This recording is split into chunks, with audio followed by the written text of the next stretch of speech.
show, I got a special guest, man. I got the man behind the operations of Street Status DVD. And for our listeners that aren't familiar with Street Status, it's a hip hop DVD that started in the late 2000s, dedicated to some of the up and coming artists in St. Louis. They've interviewed a few mainstream artists, but a lot of us know Street Status for the birthplace of the St. Louis battle rap scene, for all the names it's given us to this day: Averb, Young Ill, Remedy, Hitman, and some of the more names that people may be familiar with: the Juicillas, the G Soldiers, the Casholas, the Jesse James, the Uzi Boos, the VIPs, Super Noob, the B Magic, Black Hearted Adonis. I can keep going, man. So many guys. Yeah, Oh, welcome to the show, man.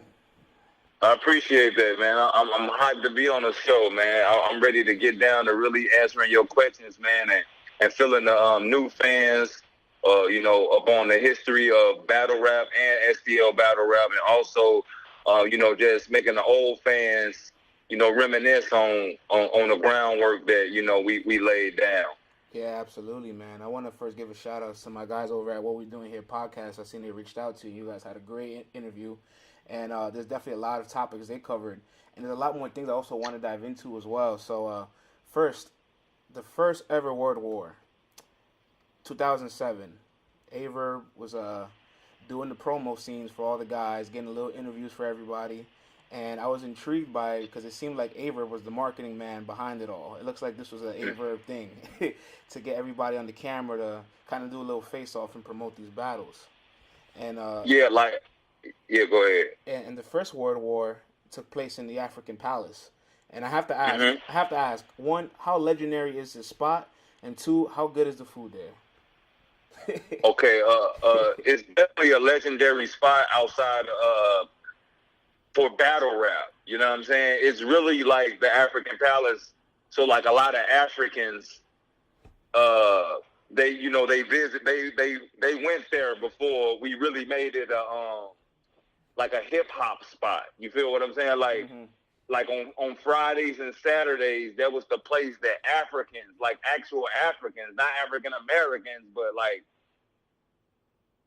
people who come from Africa. Wow. Or you know what I'm saying, who had, on visas and shit like that, like that was their spot, and they used to play their music, they cooked their food, things of that nature. So it's more famous for battle rap than it is of anything. And their food, you know what? It's crazy, man. I never ate anything out of the African Palace before. You got so many classics out the venue, but you've never used it? What? I never ate a morsel of food out of the African Palace. That's bro. hilarious. Yeah, man. I never ate anything from there. And so at the beginning of the First World War, I remember the little face-off for like G Soldier, Young Ill going back and forth. And it was interesting about the demographics of battle rap in like 2004, 5, 6, 7. Every city was knit tight, and they all had their own like flow. Like every city, you can identify a New York battle rapper. You can identify a Philly battle rapper. You can identify a Detroit battle rapper. In St. Louis, you guys just started to build this identity. So we started to see like, wow, there's a whole other city where there's battle rap. Like we can't believe this. And it seemed like Young Ill was the guy that had the most originality out of everybody else. Like, he sounded the most different from the typical St. Louis battle rapper. Am I right on that? No, you're definitely right. I think that it was, I think Ill followed the culture, Actually, we all did. Averb, Young Ill, Hitman, like, when I got in the DVD game, I was actually flying out to New York, grabbing come up DVDs, grabbing smack DVDs, coming back to the crib, bootlegging them, you know what I'm saying, and distribute them out like for $5 or $10 through the St. Louis area. So, outside of that, like I think Ill followed the culture very well. So, he was picking up things from everywhere, and he just mixed it up with his St. Louis swag or whatnot.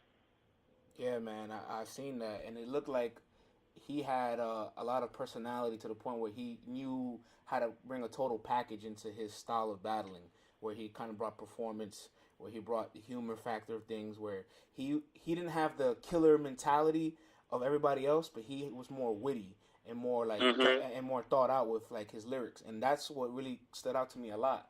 And early St. Louis days, before the expansion, before you guys had some light shed on you, before like Lines then came in and everything else. I remember Fight Club. They went out there and they had a whole little DVD where like they went to Missouri, Indiana, Mm-hmm. Illinois, Ohio, Kentucky, and that's where Remedy and Hitman first battle. This is the Hitman we know with the braids and no shirt and the chain, the Hitman that we grew to love. What? You definitely have followed. You definitely have followed your battle rap history, because that is so true. And I don't think that, like the most average fan, they definitely wouldn't know. Like Fight Club, like went on a multiple city tour trying to find new talent. So yeah, you're definitely correct about that. See, I have to ask, right? Like, did you ever get a chance to speak with International P when they came out to all these cities and they try to like scout new talent in other states? Because this is towards the end of the Fight Club era. So how important was it that you guys see like an opportunity to finally expand, and show their skills in another city? It's funny because I had zero to do with the whole Fight Club thing. I wasn't even at the event.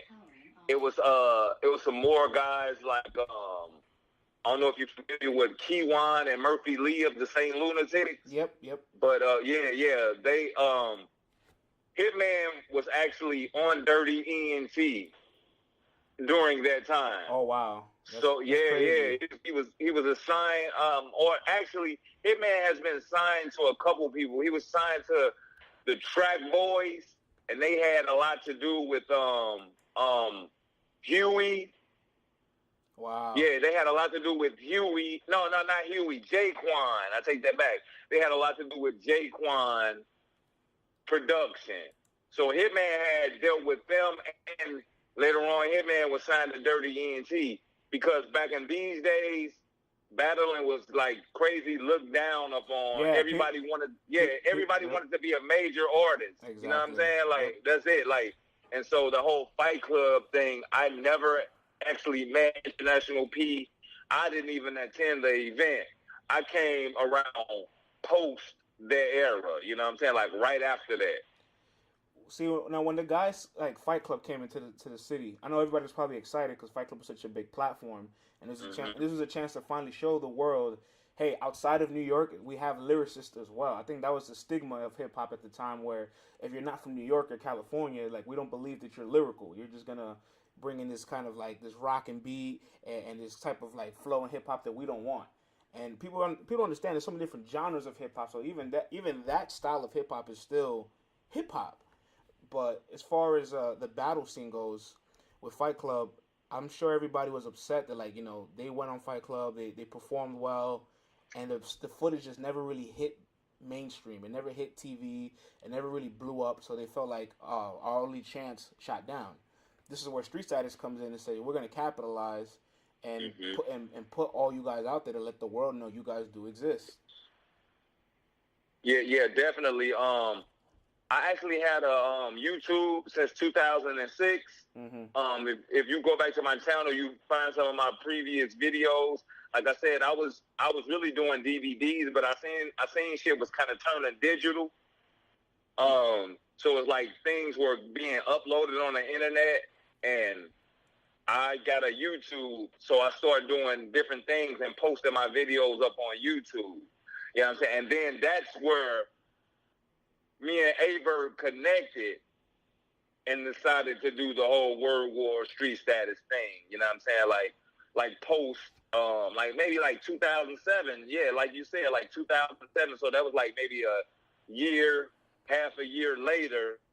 That's when things were going digital, because just like you said, Fight Club was an MTV thing, and it's so hard to get on like network TV with certain things that I don't think that at that time Executive Nick and International P, really had, I don't know if they had the deal with like MTV to keep pushing that battle content out there. Right. And so, yeah, so it was that we was going straight to the consumer.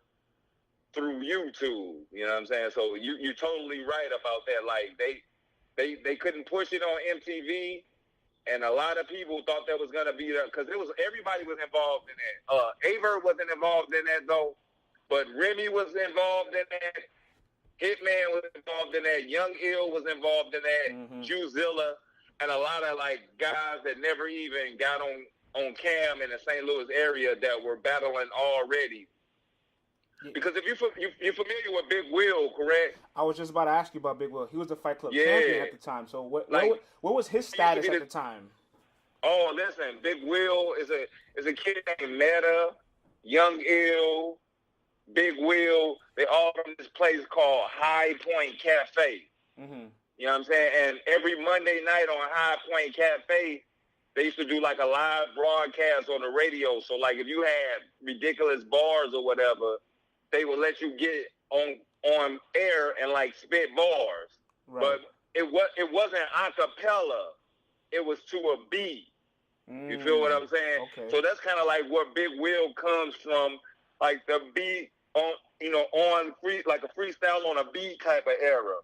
But Big Will had, like I said, Young Ill had a lot of notoriety out here for spitting early on. Meta had a lot of notoriety, and also Big Will.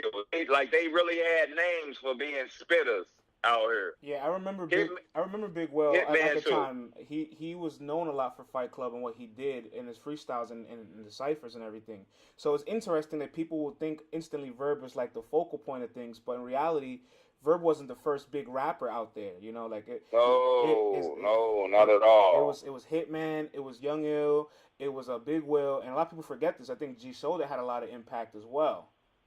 Yes, G Soulja definitely had a lot of. G Soulja was one of the first guys, even before I start filming battles. G Soulja, and he doesn't get enough credit. Like, you know, I stated on several other shows, he doesn't get enough credit for his influence on the St. Louis battle rap game because, like, he had like a VHS tape. You know what I'm saying? Not like when I was doing it was like mini DV. You know what I'm saying? Like, that's like a difference. Like he had actually VHS tapes of guys like rapping back in the day. So G Soulja is big time influential out here in St. Louis with the battle culture. Oh yeah, absolutely, man, absolutely. And you know, still staying with Fight Club, I feel like as a whole, Fight Club tried its best to expose St. Louis and bring light to you guys, but they always backfired in its plans. And I wanted to ask, right, because I know the city was very unified when it was trying to conquer, like, the battle scene in the early, like, 2008, 2009. Like, everybody was moving together. Everybody supported one another. How upset were you and the city when Young Ill and Remyd came to Fight Club in that tournament and they lost to Arsonal and Hollow? Like, I know you guys were upset because you didn't want them to battle on that platform, probably. You wanted them to battle, like, in the streets. Even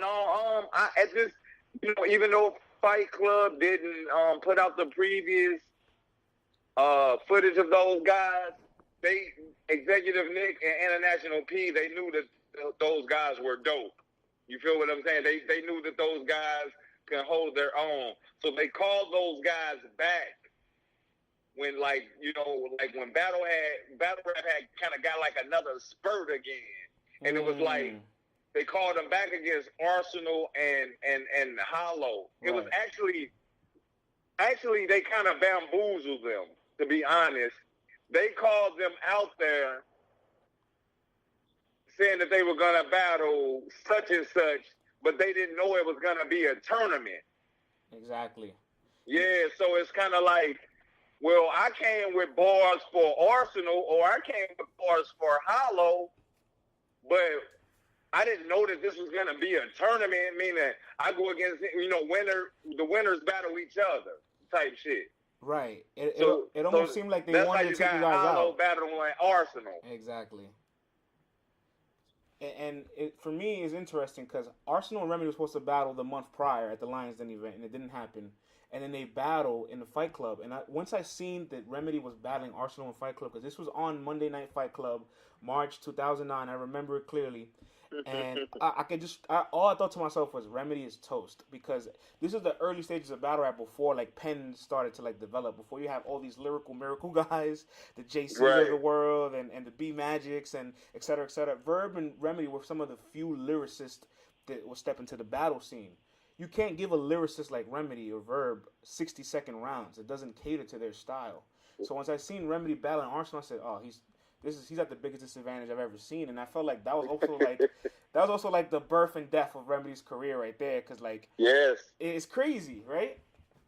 Yes, it definitely was. And just like you said, 60-second rounds, like, it's just not enough time for a Remedy. It's not enough time for him to set up his thing, his ball. It's just not enough time. And for Ill, I thought Ill's pretty much a straightforward guy. It was cool for him. But at this time, I just thought that Arsonal was just and like, I can't sugarcoat anything to these guys. I'm not just going to ride with you because you're from St. Louis. I'm riding with you in spirit, but overall, I can't like lie to you. You know what I'm saying? And I thought, like you said, I thought that was a bad matchup, period. You know what I'm saying? So, but to be honest, I just don't think that Remy was ready for that big stage at that time like that. I felt like he was lyrical and everything.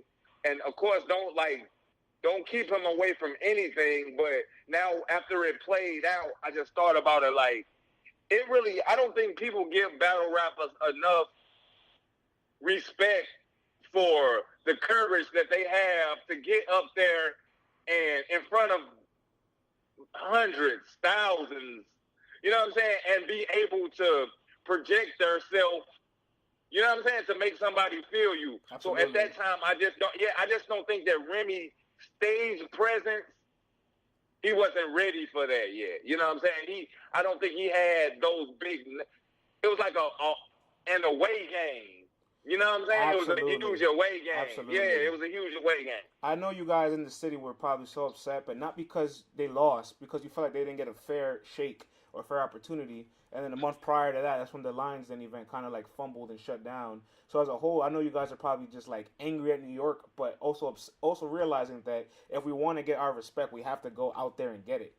So yes. I'm surprised that so many rappers still resilient and like, went through the bullshit, like, because the World War event between Lions Den and World War, it canceled twice before SB and Verb. Mm-hmm. So, like there was multiple times I know you guys are like, nah, New York is bullshit and they don't really want this. They're not serious. Fuck it, they're wasting our time. And battle rap was so young still. Nobody was making money. You had to do this for the love. You had to do this for the longevity of things. And nobody could have had the vision that this would have turned out the way it did. What's interesting is that Fight Club tournament, Big Will was asked to battle, but he said no last minute. And Hitman Hollas was asked to battle in it. He said no. So hey, dude, you know your shit. Do you hear me, man? Hey, man, listen, I'm going to follow you, man, because... Dude, you know your shit, man. Hey, bro. This dude knows his shit, man. I promise. I grew up watching this, man, so I remember it, like, vividly. And so when they backed out of the tournament, I said, something's fishy, man. They're smart. They're capitalizing on, or like, there's a reason they don't want to go out there. And the reason why that, like, brought to my attention, because, like, I remember Hitman wanted to battle Rex. Hitman put out his blogs at the time. So I found it weird that Hitman would be the one to step back from it. How Don called out Hitman and said, yeah, you're funny for not coming to this tournament. But in reality, Hitman was smart. Hitman's like, I'm not going to let you guys set me up. Right. And there's no... Hitman, because just like you said, they already... Well, I don't know if Will participated in that Fight Club, the initial one in St. Louis. I could be wrong. Maybe he did. But Hitman already went through that with Fight Club. Exactly. So he didn't care about... You got to understand, Hitman was also in college at that time. And so basketball. It was hard. It was hard for him to fly out. You know what I'm saying? He was in Mineral Area College, community college. So, like, it was just, I doubt if they even have, like, a major airport there. You know what I'm saying? That's right. It would have took so much for him to even fly out to New York. So, I totally, and plus, I'm not gonna lie, man. When I tell you, Hitman has been on his business ever since we booked him the first time, man. Like, he wanted to be paid, bro, because he knew that he was bringing major people through the door. Do you understand what I'm saying? So, like, he wasn't, Hitman as a kid, he wasn't just going to go for no bullshit. You kind of understand what I'm saying? So, he might have smelled bullshit coming along from Executive Nick and International P, and he probably just was like, nah, fuck that. I don't want that. Maybe I'm going to pass this opportunity on to Ill or Remyd and see if they want it. He was always strategic. That's for sure. Yes. He was always strategic. And speaking of Hitman now, right? Like, since you can see Hitman from way back, over 10 years ago, let me read you the stat line, and it's kind of crazy. So, Hitman Holla now, at this current day, 2018, on URL, Hitman has 5 of the top 10 most viewed battles. Top 5, he has 3 of the top 5 most viewed battles. And he has the number 1 most viewed battle on URL with Surf. So think of that. And guess what? The top 5, even though he has 3 out of the 5, he had 4 out of the 5. It just NWX and gun titles just surpassed him and Conceded. So prior to that, he had 4 out of the top 5. I think it's safe to say Hitman got some rings in this game. Yes. You looking back at it, like knowing Hitman for what he was and how hungry he was 10 years ago, and right now to say, yo, you have 5 out of the top 10 highest viewed battles on the biggest battle rap platform. How does that make you feel? Man, it makes me feel great, to be honest, because it's like I've seen all of that unfold. You know what I'm saying?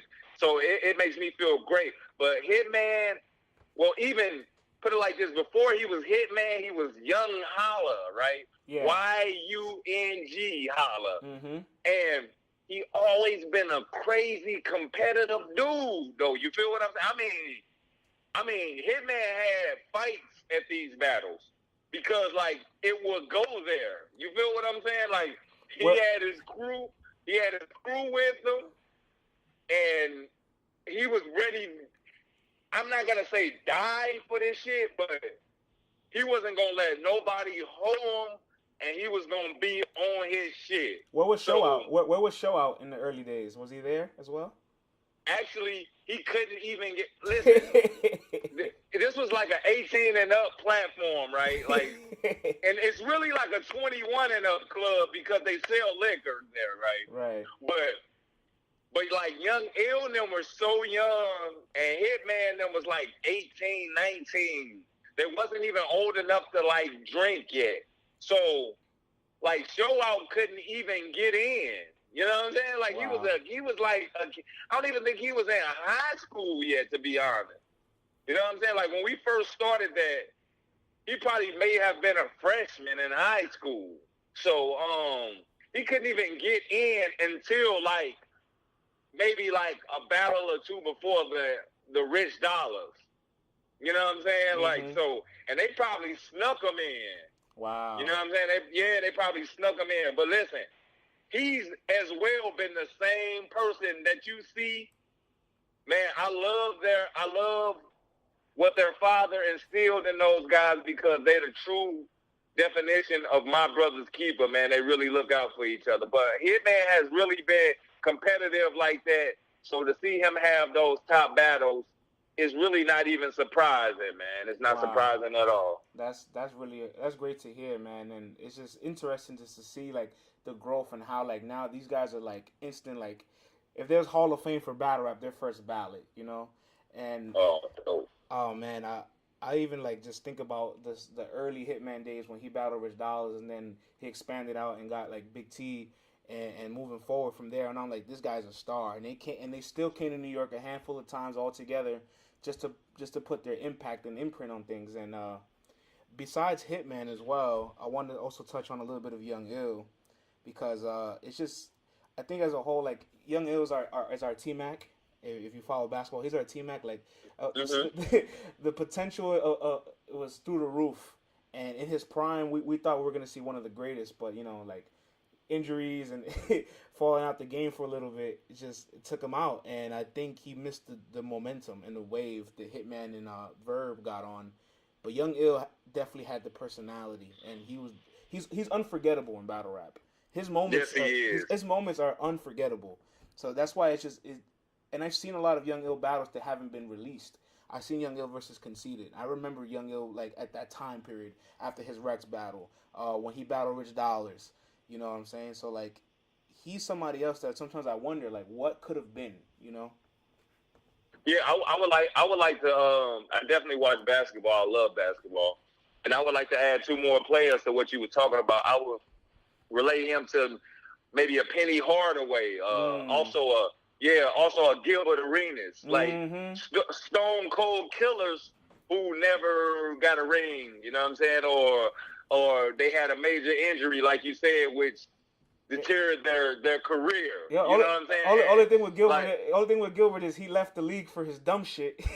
right. And honestly, I feel that same way with Ill. He still could have been cashing checks, but I feel like he got involved in some dumb shit. You know what I'm saying? To where you shouldn't have got involved in that dumb shit. And I mean, because you still can cash checks because you have people that still want to see you, but I just feel like he got involved in some dumb shit. So now it has people looking at him like, oh, you should have did that. You know what I'm saying? Right. So, the whole red battle and all of that. You know what I mean? But I early on, man, listen, here in World War Street Status, when we were doing our battle thing, Young Ill was the #1 guy, man. Do you understand what I'm saying? No, like I believe it. I've seen it. I love Holla. I love Hitman.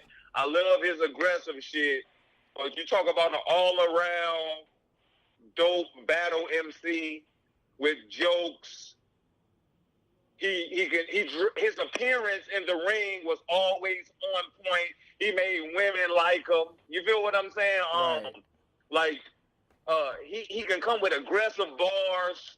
Like, the dude basically he was a Swiss Army knife. He could have basically hit the MC that he was going against with anything.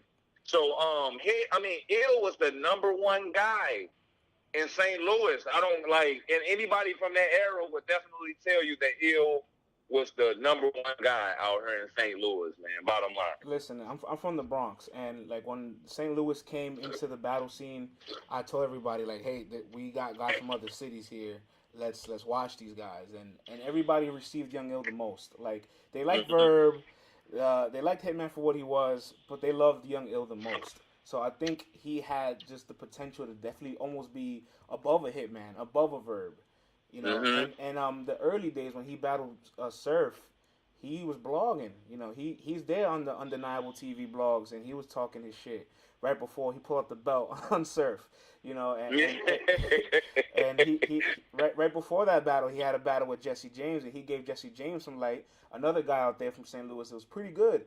And I just think about him, like, he was one of the first guys on the camera too, like blogging, and then that's when St. Louis and Undeniable TV kind of had their affiliations, and they started like doing a lot of the blogs together. Speed Dollar would get behind the camera and make sure these guys would like have their interviews or get the chance to like say how they feel at these moments.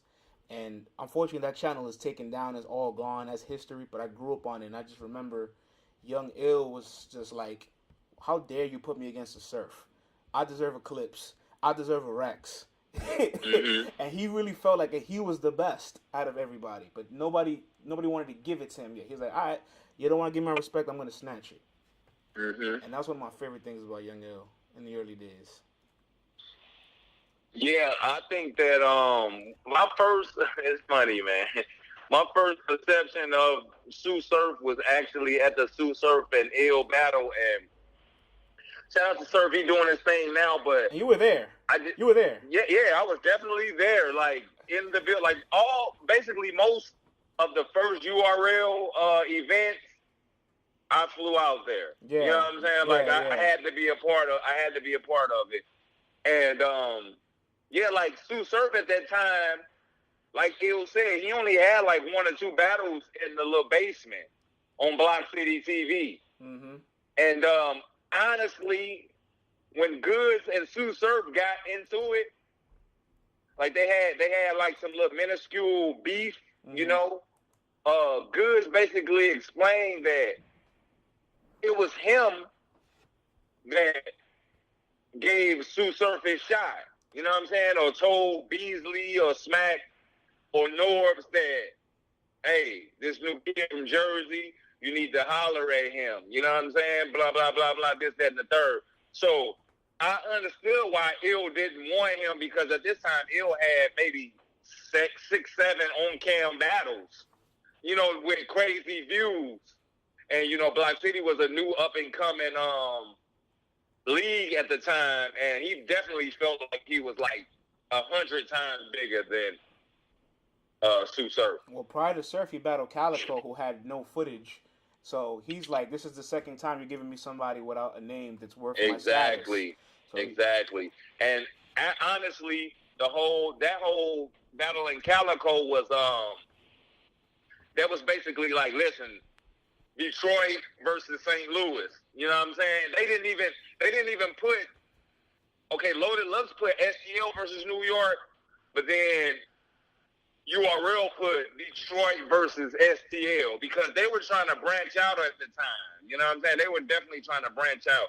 So that's how it's like, you got X Factor, you got Midwest Miles, you had Big T at the time, who had already been on URL before. You know what I'm saying? Big T was like on that first event of URL. Yep, he was on their first card. Yep. And then Calico basically was a nobody, so that's where Ill came. He like, fuck it, I'll take him. You know what I'm saying? Just to be a part of the event. Right. He couldn't not miss that. He couldn't not be a part of it. No way.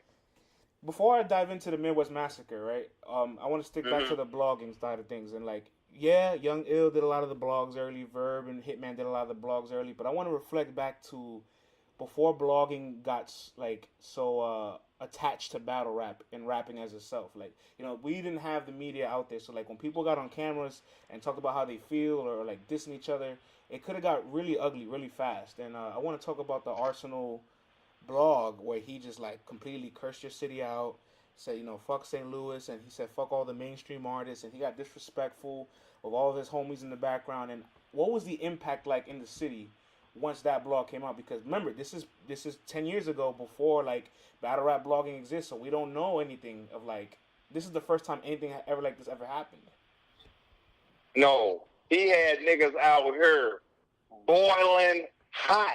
Do you understand what I mean? Like, it could have went way past rap from that. Oh, it could have definitely went way past rap. But I'm glad that it really didn't. So shout out to Arsonal for even having the nuts to get up on a camera and to honestly even just do that. Because at this time, like I said, World Star was the epitome of, I think at this time, man, if you ask me, World Star was bigger than YouTube. You know what I'm saying? Like, no, absolutely. Like, you know, from an urban aspect, I think that World Star was definitely bigger than YouTube on the urban side of things. So when Ars dissed us, I mean, he really said what everybody probably felt, to be honest. You know what I'm saying? Like, these dancing ass niggas, y'all known for dancing, and basically Arsonal sparked a flame in these niggas. Bottom line, you feel what I'm saying? He sparked the flame in them. That's why he really made Hitman want to kill him. He couldn't kill him physically, so he just did it lyrically, bro. That's exactly what happened. So shout out to Ars for that. But he had niggas boiling hot out here. Correct me if I'm wrong, but I have a feeling like you were one of the guys that had to sit down and talk to all the artists, all the gangsters in St. Louis. Like, guys, it ain't about that. It's about this. So let's put this aside and let's show these guys that we're here to stay and we can dominate this game. I feel like you're one of the guys that were a little more mature and saw past the blog. Were you one of those? Yeah, like, I'm definitely, like, I'm maybe, like, 10 years older than everybody, but except for maybe, like, Verb. You feel what I'm saying? So, like, I'm 40 now, so I think Hitman, I'm probably maybe at 30. You feel what I'm saying? Ill might be 32 or something. But, I just took it for what it was. You know what I'm saying? It's like, if a man hasn't taken anything from you, he hasn't physically put his hands on you, You feel what I'm saying? So, like, there's no reason to even take it past rap. And to be honest, this is a great question because here 10 years later in 2018, and I'm still defending battle rap. You know what I'm saying? I'm still defending it like, oh, man, he talked bad about Woo. He talked bad about everything about him, man. He should have fucked them up. But, like, I'm still defending shit like that to this day. So that's a great question, man. That's a great question. Right? Yeah, man, because I think about the Philly battle rap scene, right? And you were there. You knew all the Philly cats, man. The Reeds, the Kabooms, the NHs, the Quilly Mills, the Ines. I could keep going. A lot of those guys, we didn't get to see a lot of those guys battle amongst each other. And I found out recently it's because there was a lot of physical tension and beef. So if you set up an event, somebody could get hurt or at very worst killed. And so, like, this is off camera. We don't know about any of this, obviously. But, like, Arsonal's blog was so disrespectful that I really thought Arsonal's life was in vain. You know, because this is just where rap was at the time. You know, for real. Right. And so for you to be able to tell Hitman, yo, Hitman, listen, don't get everybody involved. Don't get hot-headed. Just wait your opportunity. Because that blog happened. Hitman and Arsonal don't battle till a year and a half later. So I'm sure every time Hitman came to New York, he's like, give me Arsonal. Give me Arsonal. And Arsonal was the bigger name at the time already. Arsonal had 6 battles. He went to Grind Time 3 times already. He's hit millions of views. He did the Lions Den thing. He was in the East Coast, so he had the opportunity to capitalize more than anybody in the Midwest.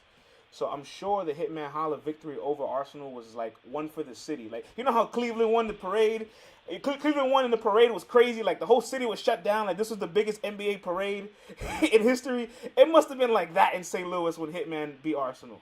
And to be honest, it's crazy because that was a huge win for the city. And just to reflect back on what you said about Hitman having some of the top battles on, I think that whole build-up, from him and Arsonal going back and forth and really wanting to fuck each other up, I kind of think that sets the basis for where he is today. You know what I mean? Like, that battle is... that was a huge win for the city, man. Like, you know, fun fact, that's the first URL battle that shot from the different angle of battle rappers to the crowd. So every battle prior to that, you couldn't see the crowd. That was the first time you can see the crowd in the battle, so it made it so much more special. Crazy. Yeah, hell yeah. And but another thing to reflect on what you said, like I definitely always try to talk to Hitman. But when Hitman is one of the most stubborn guys you ever are gonna meet, bro. Like, no, like that. Listen to me, man. He is 110% stubborn, man. Like, it's not too much that you can tell Hitman. So, it's just crazy. Like, I always try to talk to him. But you can't tell them nothing. So, yeah, just to reflect that's hilarious, the man. question you asked. Yeah, man. So, now I want to transition to the Midwest Massacre. I know we touched on it briefly, and I want to get into it. Funny, again, shout out to What We're Doing Here podcast. I seen you mention that Verb is a capitalist, and that Verb takes advantage of his opportunities whenever he can, which is why he is where he is today. I want to talk about an opportunist from the Midwest Massacre event. And his name is Conceited, who took Jesse James on a 1-round battle. How genius was that for him? It's funny because it really has nothing to do with Conceited. It goes back to Verb being an opportunist. Right. You know what I'm saying? Like, it goes back there because, like I said, when Verb battled SB, he basically wanted to take a back seat on the whole promoter aspect. Mm-hmm. So his thing now was, listen, I'm going to try to be the best fucking battle rapper that I can be, and I don't think that I have enough time to try to match up these guys and be a promoter. So, with that being said, Hollow the Don versus him, Hitman versus Rich, that was 100% funded by Street Status, which is me. I booked those guys. I booked everybody on that card. I flew everybody out. I got everybody hotel rooms. And, like, that's the first time that I ever, like, fully did an event 100% by myself. You feel what I'm saying? Scientific and Juice also battle on that card, right? Yes, they did, sir. They sure did. Scientific from Chicago and Juicezilla. Yep. So the Midwest Massacre, once again, we seen how well that went with Verb and Hollow, the Verb and Hollow card that I got on the phone, me, Verb, and Beasley, and Smack. I think it was like a 4-way call or some shit, man, to be honest. And we all got on the phone, and we came to a conclusion that URL would come down to St. Louis, and they would get the footage from the battle. Yeah, they would get the footage from the battle, but everything that came through the door was O's, was street statuses. You feel what I'm saying? So I paid Verb, I paid Hitman, I paid Miles, and honestly, those are the only 3 people that got checks from that battle. How disappointed were you that Remyd got his checks again to battle X Factor, and unfortunately, altercation happened and the battle didn't come out? Man, it's so fun. Listen, man, it's such a backstory to that, and I'm gonna give it to you on this podcast. Oh, nice. Okay, like I said, I was responsible for booking those guys, and I think going into the second round, or they may have went 2 rounds already. Remyd D camp got into it with Hitman's camp. Wow. So yes, this is not like Detroit versus St. Louis. This is St. Louis versus St. Louis. So a big fight jumped off. I know you were disappointed about that, man. Oh man, listen, when I say this was one of the biggest nights of my life, man. When I say the money was rolling through the door, man, unconsciously. I had no problem paying these guys their back end. It was gonna be a perfect night, man. We had local stars in the building. We had like Huey in the building. We had Chingy in the building, man. It was maybe like 300-400 people in the building. Chingy and Jibs was in the battle scene. They supported the guys. Yeah, listen, they supported. They know Hitman and Verb them personally. We like St. Louis is pretty much a small town, so we know a lot of the same people. And once the fight broke out, man, we hadn't even got to the main events yet. Yeah, because Ill and Calico was at the stage, and then the fight broke out, and you guys took the rest of the battles in the small room that you could have. Yeah, and actually, it wasn't a small room. Shout out to my cousin, Michi. He just started running this club called Michon's that was located downtown St. Louis on Tucker. And honestly, man, the shit was about to be over. It was over. I'm talking about the police came. They made everybody evacuate the building. Like, it was a fucking brawl, man. Like, and I was just sitting up there with my head lowered, like, damn, I cannot even believe this. I made one phone call to my cousin and said, you know what? I got this shit that just fucked up down here, man. We trying to bring it to your lounge. He said, you know what? Let's do it. All he wanted was the liquor. All he wanted was the liquor sale. Nice. So it was free of charge, man. So shout out to my cousin. Shout out to your cousin, man. Shout out to your cousin because he made battle rap history. Oh my mama, and he don't even give a fuck still to this day. He like, huh? If you would tell him something like that, he doesn't even know how much history that he made that night. But it's so funny because I basically had to beg and plead with Smack and Beasley to continue the night on. Like, they was ready. They was ready to just pack their shit up and go back to New York with the footage that they had. But I was like, no, man, we can fucking take this down to my people's house. And do you remember Swag? Yeah. Yeah. Listen, he funded a lot of the early on URL business. Mm-hmm. You know what I'm saying? He was doing a lot of the funding. So he basically was with it. Uh-huh. He was like, no, man, let's do it. You know what I'm saying? But Beasley and Smack was like, I don't know. and finally, man, I got them to go downtown, and the rest is history. We got the A-Verb battle off, and we got the Hitman battle off. Correct. But yeah, the venue was fucked up, man, after that battle. Correct me if I'm wrong. I think I could have swore I remember this, that Hollow was supposed to be on that card against Uzi Boo. Am I right? I don't know. You might have some inside footage. It's been so long that I can't really remember. You might have an insider on that. I can't even quite remember. But your initial question, though, like, Verb finagled that battle, which was a one-rounder. I don't know if Conceited paid. I don't know if Jesse James paid Verb. I don't know if both of them paid Verb. But you remember at that time, Conceited was just on grind time. Yeah, he was popular. And that was like that was him getting his feet wet for really noticeable for his freestyles that he used to do on his own on like MySpace and YouTube. So like his early on grind time shit, but he wanted to be on URL so bad considering that he's from Brooklyn. Mm-hmm. You know what I'm saying? He wanted to be on URL bad. So shout out to Verb because Verb really finagled that whole shit.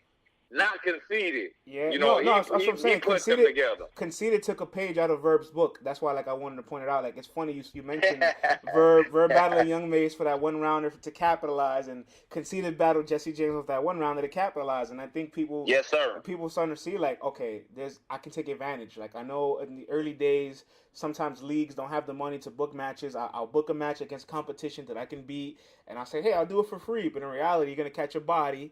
And this is the early years where if you body somebody, they might not return, ever. Yes. So if you catch one of those, you can see, Conceited never. I mean, Jesse James never rebounded from that. Never. And speaking of rebounds, back to Remedy and X Factor. Did Remedy at least do good prior to the fight against X Factor? Like, can you remember? No, it actually was a great battle, man. It was a great battle. I wish URL would come out with that footage, man. They have it. They definitely have it. Oh, man. Damn, man. And I want to touch on, I guess, the biggest face for St. Louis that, you know, we have all today, A-Verb. And I look back to his SB battle, and one of my favorite lines was... Star, vet like Brett Favre, I'm the best where the bets are. Listen, East Coast, it ain't never been F y'all. We just want our respect, because where I'm at, we respect y'all. But thanks to this nigga here. Listen here, East Coast, it ain't never been F y'all. We just want our respect, because where we at, we respect y'all. And I think he was supposed to battle the biggest guy in Harlem at the time when he went out there to battle SB. And, you know, a year or two later, we get a whole different Verb. Like, Verb came into New York so humble just to show that he was nice. A year or two later, Verb is like, fuck New York. That's why he had so much trouble battling Harlem guys. Like, he battled Clips, had trouble. Battle Rex had trouble with the crowd. Battle K-Shine had trouble with the crowd, you know. It's interesting how he came in so humble and became so arrogant so quickly. Yeah, that's Verb, man. That's him in a nutshell. Like I said, we all looked up to those guys. But I think that once they got within arm's reach, you kind of understand what I'm saying? Like once you can really visually see that they're just a human just like you are, you know what I'm saying? I think that's when he said, fuck it, I'm just going against everybody. But I don't think that a lot of the New York guys' attitude, I think a lot of New York guys rubbed him wrong. From league owners to battle MCs to just random people in the crowd that may be heckling. You know what I'm saying? I think that they rubbed A-Verb wrong, and that kind of you know, turned on a switch in them just to be like, fuck y'all, I'm gonna become the villain, and that's how I'm gonna stay, you know, pretty much relevant. So yeah, I totally understand what you're saying. Man, that turned against him so much, and you got to think. All you can ever ask yourself, right, is what if had I stood in front of the bars the Verb had for him? Where would we be to this day? And to think almost 10 years later, they still never even battled. Crazy. Yeah, and it's crazy. I had that battle book like a couple times too, man, and it was just it just never could fall through, man, like it should. it could never fall through because maybe like prices, booking price and things of that nature, it would never fall all the way through. But like Head Ice is one of my favorite battle MCs, and he's definitely one of my favorite people. Just how he carries himself outside of battle rap. So, I had plenty of talks with him to try to make this happen, and it never went down, man. Never went down. Now, I'm prepared for a biased answer, so I'm going to brace myself. But what do you think would have happened if Verb and Ice would have actually met that face? Man, Verb would have fucked Ice up, man. Verb. The thing is, I think he would have, but the crowd wouldn't have allowed him to. I think. Then you know what, I understand it, because at that time, Ice was like Loaded Lux out there. No bullshit. Like, facts. Like, what he used to do to niggas on Lions Den was like, like he would physically turn my dude from Virginia around and shit, like move his body, or say he was using him as a human shield. Yep.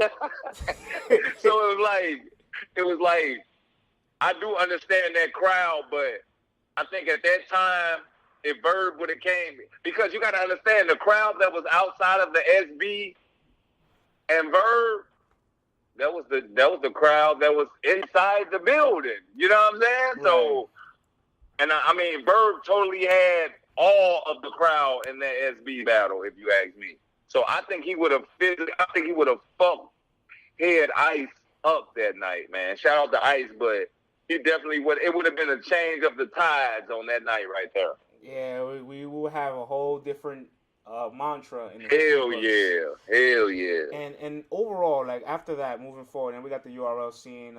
Detroit is coming in with St. Louis. Chicago is coming in with St. Louis. What was one of your favorite like stories or moments when the three cities united for the coalition and started the biggest movement in battle rap history? Man, it's so funny, man, because to be honest, I never was a Midwest. What was the name of the Midwest movement? Mm-hmm. I never was like hands on in the Midwest movement. I definitely knew those battle MCs, but I wanted to keep it a St. Louis thing because I felt like St. Louis is like a crab in a barrel type of city, man. These niggas still hate each other to this day. Like the battle scene, I promise you. So it's kind of like battle rap was kind of like unifying us. You know what I'm saying? And to go out and get Detroit and to go out and get Chicago, I just didn't feel like we even needed them. Right. You know what I'm saying? I felt like we, for what? And as you can see now, turn around 2018, they have basically dissed everybody. They've all split up. Yeah, the shit like backfire. You know what I'm saying? So shout out to Midwest Miles though, because this is a 100% stand-up dude, man. Like he was never with no funny shit or nothing. So shout out to him. Like I will fuck with him in a heartbeat on anything that he has going on because he never tweeted fuck shit. You know what I'm saying? He never did any of that. You know what I'm saying? He just kept it cool. And I've seen Calico tweet bullshit. Right. You know what I'm saying? I definitely seen Big T. Big T's not the Big T that he used to be by far. So he's fishing. He done tweeted a whole bunch of bullshit. Yeah, he's past prime. Like X Factor. Yeah. X Factor is a good dude too, though. Him and Verb did battle. But I was just going to tell you that. I would argue that Verb was the biggest reason why everything separated. He battled Hitman. He battled X Factor. He battled Miles again. You know, he battled most of the Midwest guys himself. So, you know. And so, yeah, it's crazy. So, like, and he's totally responsible for the Midwest movement. So, it's like, on one hand, you got him being responsible for the Midwest movement. But on the other hand, it was kind of like, no, we're never going to battle each other. But for checks, niggas battled each other. And I just think that the money fucked shit up so bad. And especially the money really fucked the Midwest movement up because it made each other go against, you know what I'm saying? It made me go against you for $1,500 or $2,000. You know what I'm saying? Right. In the big scheme of things, that ain't shit. You feel what I'm saying? So yeah, you totally right though. And I want to go back to what you just said. You said you wanted St. Louis to stick together, but I can recall when Verb battled Hollow, he dedicated his last minute of his second round to G Soldier. Cause he If you from St. Louis and you don't fuck with Verb, be a real nigga. Make the shit obvious. Don't see me out in public, shake my hand and pay homage, and soon as I walk away, you whisper and make comments before this battle. was upset that like people in the city were turning against him.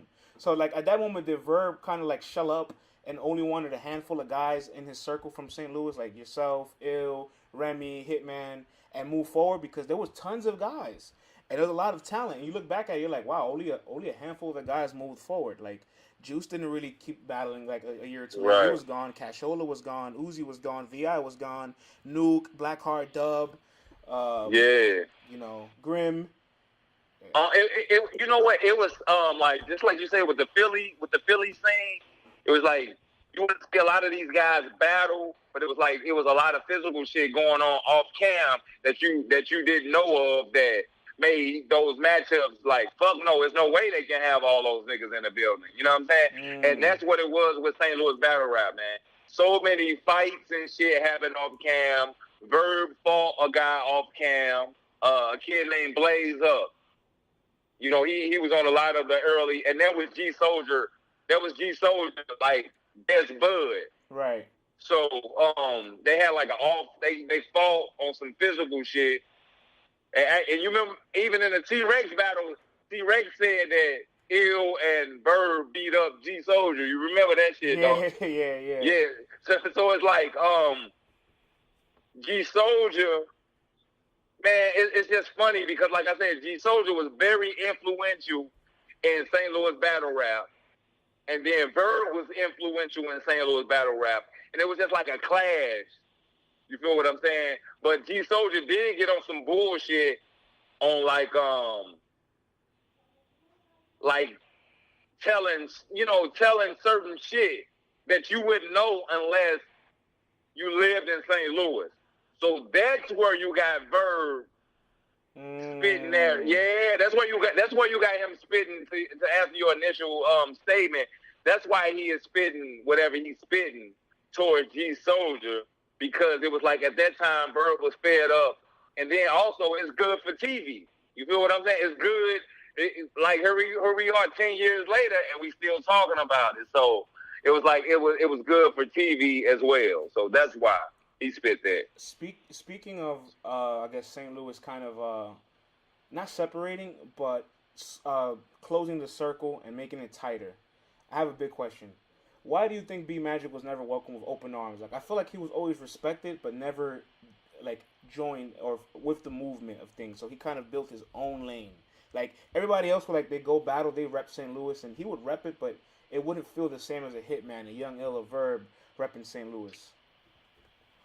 I think that B Magic is pretty much like B Magic is really in the game. Let's get down to the bottom of this. Like, like he's not coming on there saying that Crip shit and playing about it. Like, this nigga, and like in St. Louis back in the day, it really was Bloods versus Crips.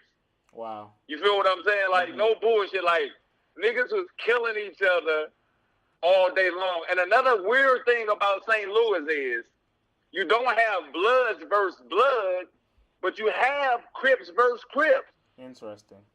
Yeah, listen, but you have Crips versus Crips. You have the 6 Deuce Crips versus the 60 Crips. They always have fought each other from day one. Wow. And like I said, Magic is really in the game. So I think that his street mentality never wanted to intertwine with a Verb or a Hitman or a Young Ill in that type of way. He wanted to stand on his own feet. And that's probably why you have Magic basically being a loner. And another thing is, Verb is from Pagedale. Hitman is from Hazelwood. Mm-hmm. B Magic is from West St. Louis City, meaning like the hood. Mm. Where you barely even have a dad in the hood. You kind of understand where I'm going. It's like single motherville.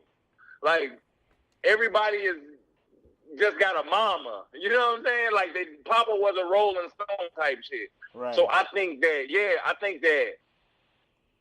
it was more like, oh, I ain't fucking with them county dudes or Hitman of Blood. I don't fuck with no blood. So, like, that's what it was. You know what I'm saying? But in all actuality, as the people matured, of course they deal with each other, but it was later on, you know, in the battle rap shit. Like, he just came out on his own. And at that time as well, I was doing my street status thing, and I really wasn't having. If you look at it, I had Verb come back versus Big Will. Big Will, yep. Yeah, but Hitman never came back. Nope. Hitman never came back. You know what I'm saying? Young Ill didn't come back for a while neither. Like, yeah, and Young Ill didn't come back for a long time. But to be honest, I couldn't compete. I really don't have the mouthpiece to finagle a person out of something, for real. You know, I could do straight up business. You feel what I'm saying? I could do straight up business. Look, this is what I'm gonna give you for this event, blah, blah, blah, blah, blah. I cannot finesse you. You know what I'm saying? Like, I don't want to be known as a janky promoter. And that's why you really see the absence of Hitman and Ill and Verb, because URL was cashing checks for those guys. You feel what I'm saying? Giving them 1,000 and giving them 1,500, giving them 2,000. I couldn't compete with that at that time because it was hard for me to make that money back with St. Louis being such a smaller market. As a whole, battle rap is just really hard to be profitable. So, like, you have to seriously love this, and you have to, like, put the work in from the mud for hours and hours before you even recoup days, weeks, and months. Yes. And I asked about B Magic because, like, I guess there is a street side of things and personal side of things as to why B Magic was probably never fully integrated in the circle. But I want to ask you now on a talent level, like, you know, the early street status, well, not early, but I guess after URL street status days, when you started to have the Midwest Massacre 2, and you had all the other guys, Prophet, Will E, T-Money, Doug. You had Magic battle Remedy, and I remember he slipped up or maybe choked, and he battled Scripps, and he just wasn't good yet. At the time, did you like not believe in Magic? Like, well, he's good, but I don't think he can be a star. Like, what's so funny is Magic was supposed to, like, the first battle that I ever had with Magic, he was supposed to battle this kid from Carbondale who was Trey Pounds. Dude was kind of close to Trey Pounds, like, because the Carbondale like an hour and 45 minutes away from here. So they used to watch it. So they like, hell with that, we can get out there. You know what I'm saying? We can come to St. Louis. So B Magic had a battle set up against one of the Carbondale kids. And the guy no-showed. So we having an event, and the guy no-showed. And B Magic just kept saying, cuz, give me somebody, man, anybody in here. And Prophet stepped up, and they did a one-rounder. And Magic just outweighed Prophet just bad. So, you know, I started doing more battles with B Magic. But to answer your question, I never thought B Magic had the serious glow until he battled QP at the PGs, and that's my. No, I take that back. I feel like against Scripps and SK, B Magic was definitely making his rounds as being one of the best in St. Louis at that time. But like on a big scale of things, I didn't know he had the official glow until he battled QP at the PGs, and QP went first, and then B Magic responded very well when he went. He definitely did. I will tell you a fucking story, man. Like, no bullshit. Like, you know when you hear a good song and a good song just gives you chills and it makes you reminisce on whatever was going on at that time and shit. Right. When B Magic responded well versus QP, man, I caught some chills, and I ain't even gonna stunt. My eyes got a little watery. You feel what I'm saying? I'm like, this nigga nice. And like from that moment on, I probably have been the fucking biggest B Magic fan. Period, because I never really felt that at a battle for real. You know what I'm saying? So that moment right there, that's what really put me on to B Magic as being one of the greats. And I think he's one of the best punchers of all time in the books. Like now he's a little past his prime because after years of battle rap, like it's just the baggage on your ways, and after 30 to 40 battles, there's only so much you can still stay motivated for.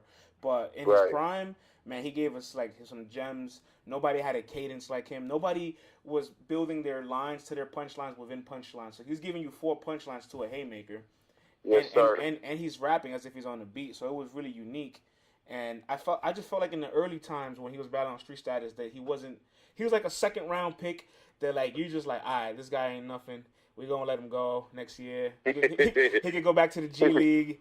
And I felt the same way about Meta, but Meta was interesting because he was intricate. It just his delivery was always off, and you guys gave him good plates. I think you gave him Verb, you gave him Cortez, you gave him Calico. He has names on his resume. He just could never figure it out. So like B Magic could have easily been like Meta. Correct. Yeah, man. So this just it's interesting. And then I guess the next best guy you guys that came out of St. Louis is Oops. And even though his battle career is intriguing, it's just more interesting as who he is, like as a politician and as a battle rapper, and how he's able to integrate both and stand up for the culture and also impact his community. So like the city of St. Louis, man, it's a really special city for battle rap as a whole. Like you got the guy that brought the Four Face to a whole expansion for different regions. The most viewed guy, one of the most unforgettable guys, one of the best punchliners came from St. Louis.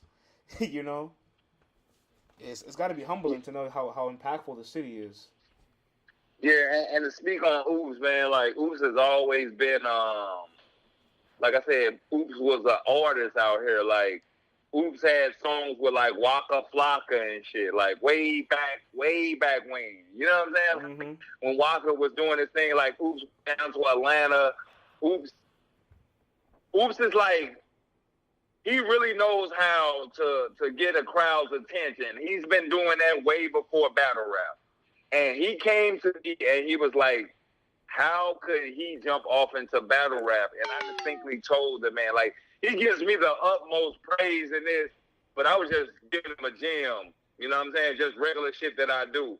And I just told him if he can apply the same things that he does, with how he gains the crowd's attention, if he can do that in battle rap, then he would be totally fine. Because Oops has stumbled, Oops has choked. Yeah, he has. Yeah. And like a lot of battles, man. So just for him to be, I don't think it's a person in the history of battling that has done something like that and people still want to book him. You kind of understand what I'm saying? Right. People still don't mind going against them. You feel it? So like, he's a special type of person, man. He's like, he can get a crowd of people behind him at the drop of a dime. And it's been a pleasure to even see him because Oops never was a politician. He never was an activist. Oh, wow. He never was into any of that. He was a rapper and a party promoter, man. That's interesting. When the Mike Brown shit kicked off, he did the same thing that he done with battle rap, with gaining the crowd's attention and shit. And he did it with being an activist. He did it with being a politician. So I think that Oops is the most important person in all of battle rap, if you ask me, man. If you ask me. Because he showed you on 3 levels that he can, like, he's the man. He can, like, get a crowd. Like, so many people know him from battle rap. So many people know him from being an artist. And just the world knows him now from being an activist and a politician. And I think that is just like awesome, dog. Like nobody has ever done that before. Yeah, bro. I think it's incredible. I think it's honestly Yeah, incredible. hell yeah. A lot of people are now starting to close the gap in battle rap so we can like elevate the culture and just like let it be known like this we can accept us for who we are without us watering ourselves down either. And Oops has done that, and I appreciate that a lot from Oops. And you know, before we close things off, man, I just want to stay a little current with everything. And I know you've been asked about this a million times because this is your dog and big event coming up. You know, Verb got Mook. I'm sure you're giving your opinion on this 1,001 times. I needed 1,002 times. What do you think about this match? I think it's a great match, man. I think the work has been put in for this. I think the tracks have been laid throughout the years. I want to go on record to say I really want to congratulate ARP, man. The whole motto, brick by brick. That shit is a serious slogan, and he lives by that. You feel what I'm saying? For him to book this battle is, I never would have thought in a million years that Murder Mook would have been coming back. And when he came back, he would have came back to RBE. So I shout out to him first and foremost for even getting this battle booked. The matchup itself, I just feel like the vegan Verb now, man. I was just about to ask you that. Is vegan Verb enough for this Mook, man? I don't know, man. I really don't like. I have watched I watched all of Verb battles. I may not get through all the rounds because it's just so hard for me with time right now to watch a whole battle, unless it's just pay-per-view. Right. Now I will sit down a whole Saturday or Sunday and I will watch the entire pay-per-view though. You know what I'm saying? But like once they come out on YouTube, it's just so hard for me to watch the entire battle. Right. But I've been watching like Verb last 4 or 5 battles, and I think over time, I think Verb has like strained his voice or something. You know what I'm saying? Because in battle rap, it's just like, you know, when you're a rapper, you hear a lot of them losing their voice because night after night on tour, they're rapping these songs and their voice just can't take it. There is a physical fatigue factor in battle rap that people. Oh yeah, hell yeah! And I think that now, like Verb last battles, he's not doing enough rah like yelling for me. What you think of what you think of Verb and Twerk? I really like that battle just for like the way they kind of counter wrote for each other and how they kind of like everybody compared their styles. So it was interesting to see like Verb talk to Twerk in the sense of like, I'm gonna give you a lesson, and Verb kind of respond back to Twerk like, I'm a rebel, we're not the same. But they had an interesting dialogue amongst each other. No, definitely. And I would I told my take was, I've never been a super Twerk fan, but in that battle, I was getting a whispering Verb, and I think that if he would have kind of turned up on Twerk to show that I can turn up on you, nigga, just how you doing, because Twerk is such a offspring of a Verb. Yeah, he is. Oh man, in a major way. Listen, I ride up, man. Come on, man. I'm strapped in. Come on, man. What? That's the exact same thing. You know, man. It's pretty cool that they both did each other's moves against each other. Like Verb did a strapped in, and Twerk did a Showtime. And I just love the fact that they counter wrote for each other. Like there was so much you can tell there's a lot of admiration and respect amongst each other while they took this battle. Like even though Twerk tried to downplay it, and Twerk took the hoodie off for Verb. Like that's a special move that he probably just been thinking about for months. He said, I'm gonna save it for the right guy. He could have saved that for anybody. He could have used it on Suge coming up now. He could have used it against Danny. He could have used it against anybody. He said, nah, I'm gonna give this move to Verb. And it's crazy because I had that battle book before as well. Oh wow! Verb versus I had that battle book, man. Like shit didn't fall through. You know, it'd be such an issue with like URL. You know, guys signing exclusive contracts and shit. So it's like shit never fell through. But in that battle, I think that I had Verb definitely winning the first 2 rounds from the. Mm-hmm. It goes back and forth with me, man. Right. Like initially from the pay-per-view with Twerk kind of like choking or stumbling or whatever he did in the first, and then picking up the last 2 rounds. I mean, basically he had momentum going into, if it was a 4th round, I would definitely say Twerk had the momentum, so that's why I would give him the win. You kind of understand what I'm saying? Yeah, I gave him the win 2-1 with the stumble. You know what I'm saying? If he wouldn't have choked, he could have possibly 3-0'd Averb, man. He could have possibly 3-0'd Averb. Because, like, once again, to me, I feel like Verb is whispering. And that's my man, but it's just real shit. I feel like he's whispering. He kind of, like, trying to talk to these niggas instead of just turning up on these niggas. Well, if you're going to talk to him, take a round to talk to him. Take a round to turn up on this nigga. Take a round to do something else. You can understand what I'm saying? So I gave Twerk that battle, man, 2-1, man. I gave him the last 2 rounds. You know, of course, when I go back and watch it, I feel like lyrically, Verb is eons past Twerk. But battling is just different, man. It's different. Damn, man, it's crazy. You had so many interesting battles for Verb book that just fell through. I think you also had the Verb and B-Dot battle too, right? Oh man, listen. Wait, before you even get into that battle, we went on like I was trying to milk it so I can have the battle, but B-Dot never wanted to come to St. Louis. I don't know. It was like he didn't have the battle in St. Louis. That's confusing because he said he would come there, and I'm not gonna lie to you. I was a B-Dot fan, but when he said I'll go to St. Louis, I was like, is this guy crazy? Like you have that have seen a lot of Verb battles in person, and Verb takes a lot of road games. Can you please tell me why is he so different at home and why he's unbeatable in St. Louis? Man, because Verb he's gonna bring a tremendous crowd in St. Louis. He's gonna bring females. You know what I'm saying? Like Verb is a ladies' man. Bottom line, like he's gonna bring hood guys out.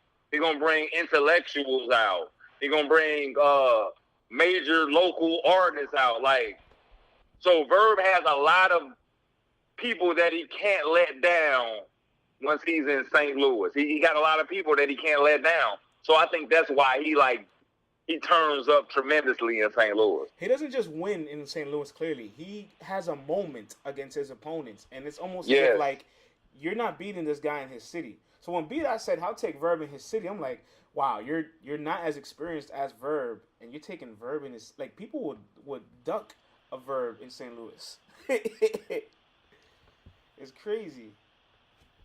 Shout out to B-Dot, though. He's definitely one of my favorite battle MCs. Definitely.